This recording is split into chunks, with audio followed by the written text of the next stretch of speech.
1990க்கு முன்பு நம் வாழ்க்கை எப்படி இருந்தது? காலை எழுந்ததும் பசும்பால் வாங்க அப்பா வரிசையில் நின்றிருந்தார். வாங்கி வந்த தண்ணீர் கலக்காத பாலில் அம்மா டீ போட்டு கொண்டு வந்தார். குடும்பத்துடன் அமர்ந்து டீ குடிப்பதை கூட அவரவர் முகத்தை பார்த்து ரசித்து குடித்தோம்.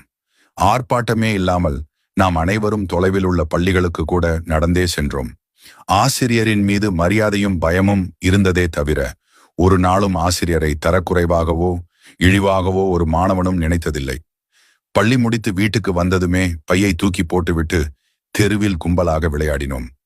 விளையாட்டில் கூட ஆங்கிலம் கலக்காத தமிழ் நம் அனைவர் நாவிலும் வீரியமாக தோற்றியிருந்தது.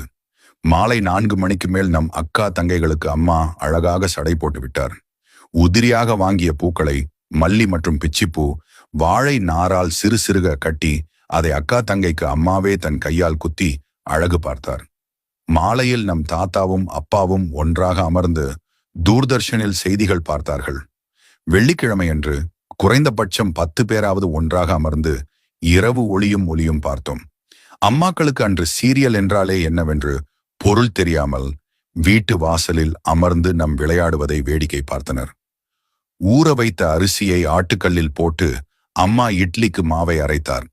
அதிகபட்ச அப்பாக்களுக்கு சிகரெட் மற்றும் குடிப்பழக்கம் இல்லாமல் இருந்தது. ஞாயிற்றுக்கிழமை